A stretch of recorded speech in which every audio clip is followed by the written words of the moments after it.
Hey everybody, it is Yishan here. I am back from YCS Las Vegas. I had a great time and I wanted to show off my Scareclaw deck profile.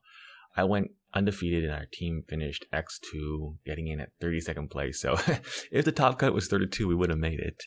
Unfortunately, it was top 16, but I had a blast. A lot of people came up, said hi, signed some cards, talked to a lot of people, and just wanted to show off my Scareclaw deck because I think it's actually a pretty decent deck. It's so much fun, and it's pretty good, right? And I love playing these roguish decks. It's got control, it's got OTK, it's got a little bit of everything to keep you excited.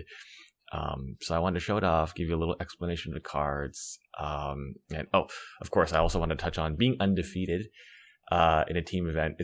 You gotta put a little asterisk next to that. You know, when someone tells you they went undefeated, I mean, that's technically true. I didn't play in any matches, after, my team either won 2-0 or lost 0-2.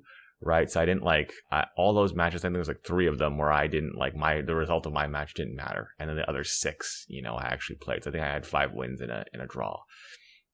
So just a little asterisk there for, all the people that say they're doing so well. I don't blame my teammates at all. I had a great time playing with my friends. So yeah, let's get into the deck profile. I just wanted to give a little explanation. And we'll talk about how how the cards performed, and we'll go from there. So starting off with the Scareclaws, the level 3 Scareclaws. Okay, so I'll try to explain the cards as well, because this is a maybe relatively less known deck. We got 3 Scareclaw Astra, 3 Scareclaw Balone, and 3 Scareclaw Acro. Okay, so this is where we start off the deck profile with there's only 3 level 3 Scareclaws. These are all of them right here, and as you can see, I have maxed out on all of them. Why did I do that? Well, the Link Monster Scareclaw Tryhard, we'll get to it later, but its job is to summon back level 3 Scareclaws from the graveyard. I can only summon back level 3 Scareclaws from the graveyard. So you always want to have one in the graveyard. The second thing is so that way you can, you want to start with this so you can afford to search out the other Scareclaws, because it really makes the effectiveness of your Link 3 a lot better. And so, yeah, they're just all your starters, basically. They all special summon themselves out early, and that's that, right? So this one, Astra, gives the Link Monster, usually Tryhard, whatever Scareclaw Link you have in the extra monster zone, it allows you to attack up to the number of times of defense position Scareclaw monsters you control with different names. So if you have all 3 of these in defense position, which is not easy to do, your monster can attack 3 times. If you have more, you can attack 4 or even 5 times in the same turn. That's not just including monsters.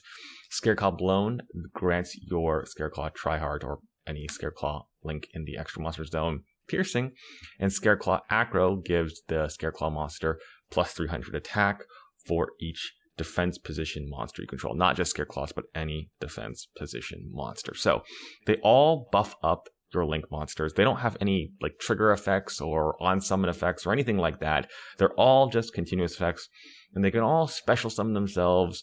Basically, if you control a Scareclaw, you can special summon one under a Link monster you control. So if it's in the extra monster zone, you can summon it right under special summon.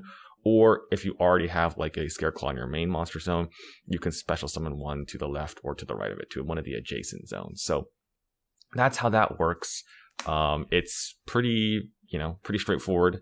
You can only special summon them once per turn, but they're the kind of the heart and soul of your deck, and they don't do anything a lot of times until you start attacking with your big Link monster. And then your opponent's like, wait, hold on a second, can I read the Link monster? And you're like, no, it's actually the level 3s that have the effect. So I max out on it because it's consistency. There's a Link 1 in this deck that just gets all your plays going. So you want to draw one of these level 3s, basically. It makes your life a lot easier if you do.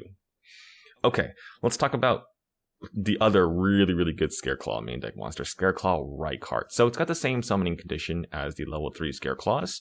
You can special summon adjacent to a Scareclaw or under a Scareclaw. But why do I not want to start with this? Because on summon, this searches a Scareclaw spell and trap. And you say, well, Yishan, that sounds like a great thing to start with on summon. Well, we already talked about the Link monster not being able to summon back Rykart. But on summon, it adds a Scareclaw spell and trap.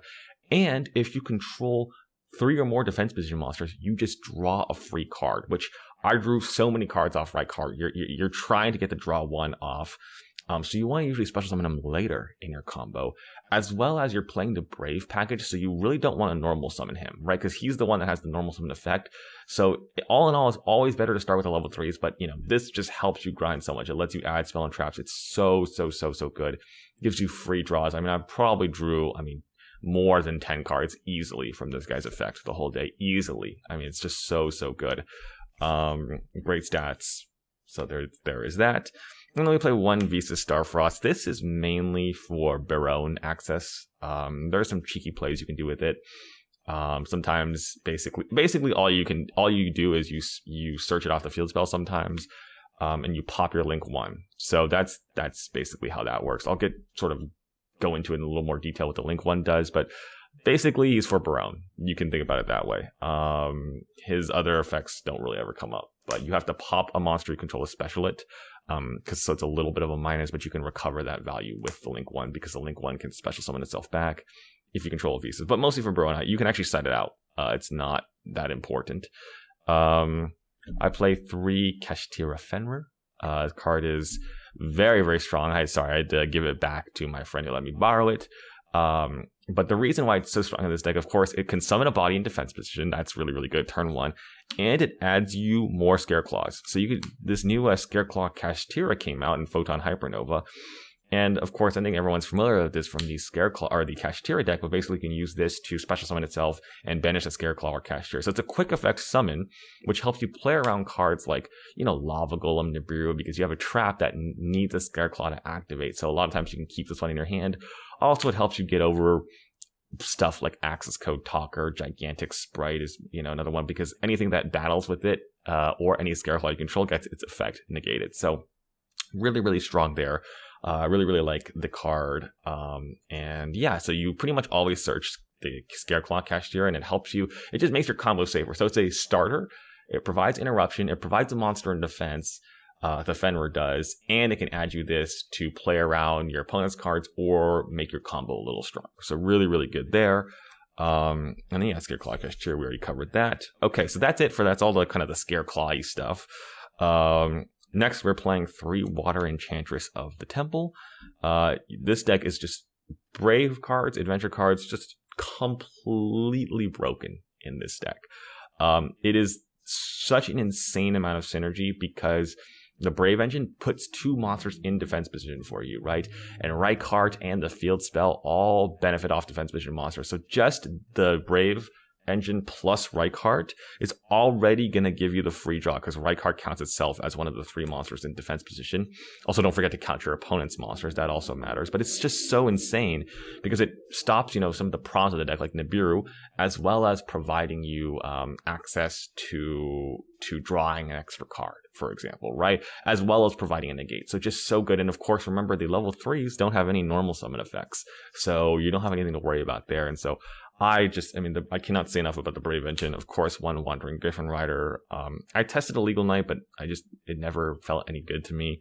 And then of course we have 3 Right, the Draco back, the Fateful Adventure, and I also elected to play 1 Foolish Burial just because I wanted to see the Brave cards more. I mean, Foolish is only really bad if you draw it late game or with Right. If you have Foolish and Water Enchantress, you of course can use the Water Enchantress as an additional extender. So I just wanted more adventure.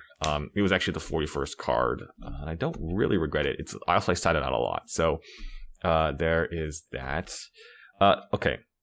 I also play 3 of the Scareclaw field spell, Primitive Planet Reichphobia. Now, this one is a little bit questionable. I see a lot of Scareclaw players play 2. However, I decided to go with 3. You can easily always side one out because the link 1 searches it. But I just thought a lot of people would just read the link 1 and want to hit it immediately. That never actually happened. And you have a field spell as follow-up. That never happened because, first of all, actually not very many people playing with Ash or Imperm, or Valor Imperm, my link 1. They weren't doing that at all, really. And when it did happen, I just didn't have the field spell. But it's also so broken. So every monster in defense position on the field reduces your opponent's attack and defense by 100, right? So even theirs, right? And if there are 3 or more monsters in defense position, once per turn, you just pop a card. So like you're popping a card every time you have this up, basically, right? It's so easy to get 3 monsters in defense position. Also, your opponent helps you out sometimes by summoning monsters in defense position. It's extremely broken. I just wanted it for the grind game. I never regretted playing 3 the whole weekend. So yeah, there was some times where I really needed all 3 field spells.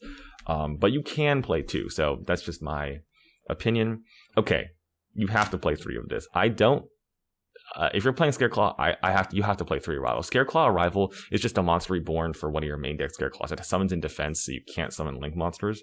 You have to play 3 of this, in my opinion, because it is just so like ridiculous. It's just insane to me how broken it is, because it's not a once per turn monster reborn and it's a banning. So it's not once per turn. So why would you not play 3 of it, right? It's like an extender that you can draw that's not once per turn, and it protects your link monster from battle or destruction.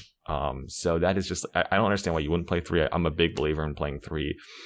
You can side one out going second. You have to side a little bit of engine out because this deck is mostly engine. It's very consistent, but there's no reason, in my opinion, not to play 3. It's just really, really strong. And then for my going second cards, I played 3 Book of Eclipse and 3 Infinite Impermanence.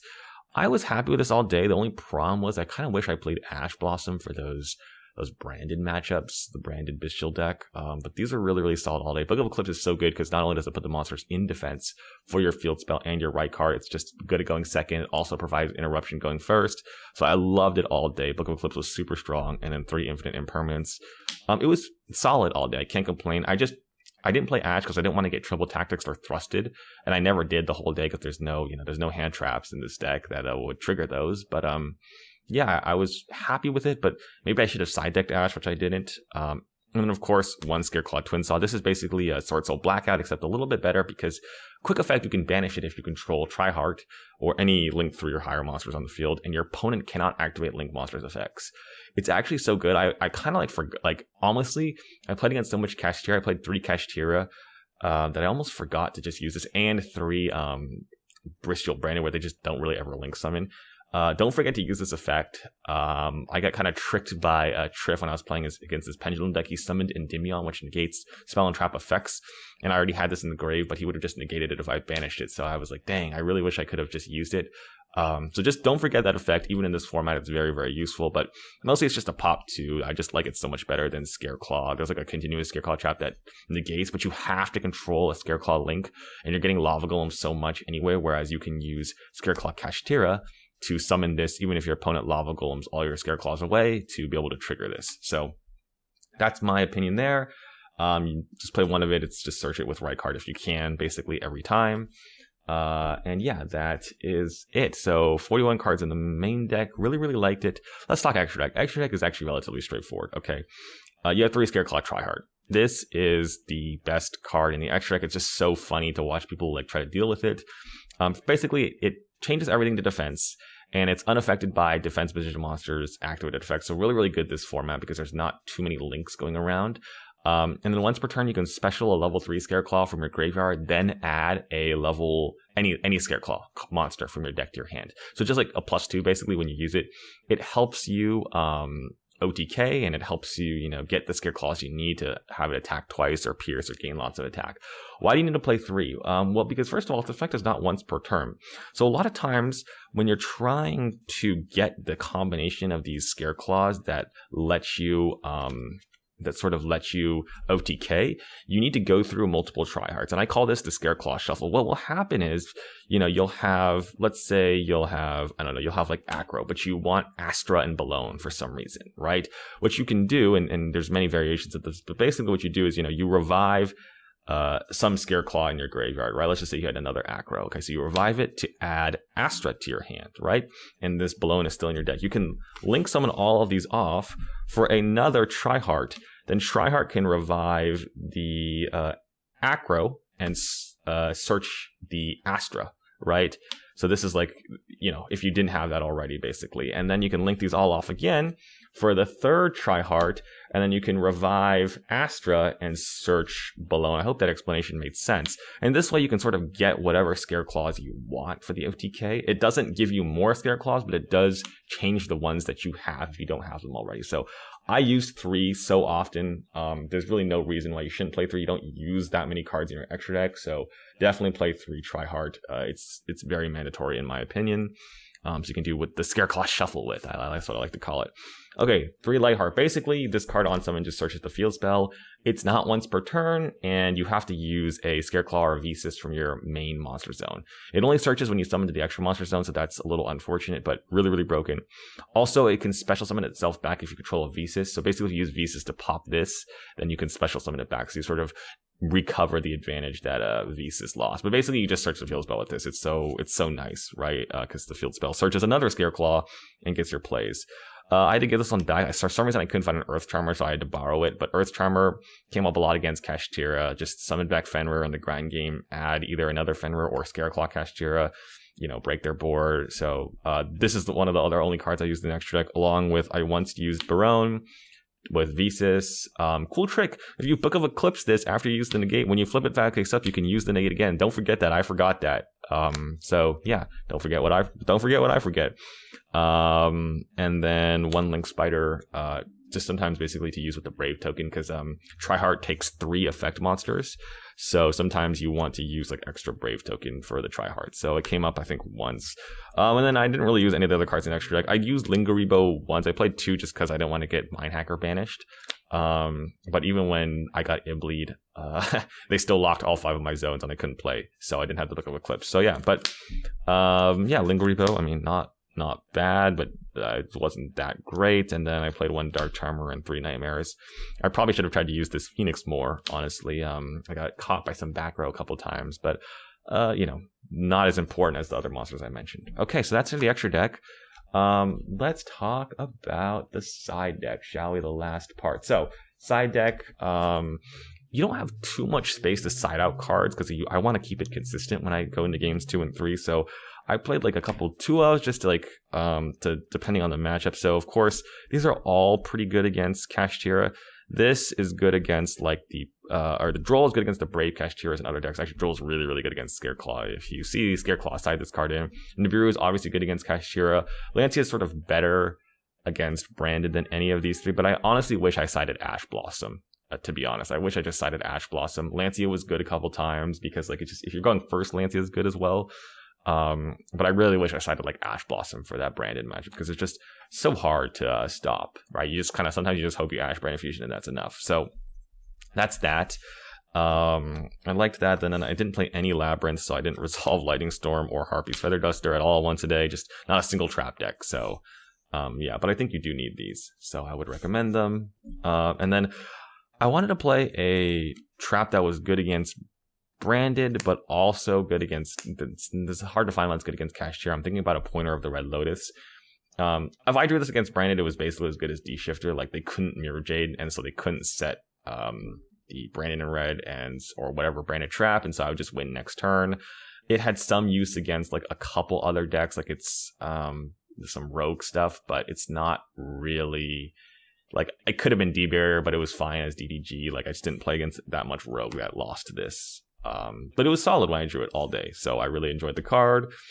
And then I played 1 Triple Tactics Talent and 1 Thrust. It was like, well, if you're going to play Tactics, don't play 2 Tactics, just play 1 Thrust. I drew the Thrust, and I drew used it for Tactics once, but it never was that impactful for me. I think maybe that was just like a case of like, I didn't ever decide going. I decided once going first because I saw they were playing tons of hand traps. So maybe Thrust would be better, but I think, it wasn't that impactful. There was a time where I wanted to use like Thrust for Harpy's Feather Duster, but it didn't quite work out. So yeah, that is sort of it for it. I, enjoyed the side deck. It was all right, but I didn't use too many of the cards. It was mostly the main deck carrying the way the whole day. It was a lot of fun though. I really, really enjoyed Scareclaw. I hope, you've learned a thing or two about the deck. Subscribe if you haven't already. I got more content coming up. We got new format Grand Module. This format's a lot of fun to play. Of course, the Tri-Brigade decks are coming back. So yeah, I'm looking forward to that. I'll have to check out, I think another Scareclaw got like 20th or 22nd or something like that. So I'll have to check out that list if I can find it somewhere. Thanks again for watching as always, guys. I hope you guys enjoyed, and I will see you all in the next video.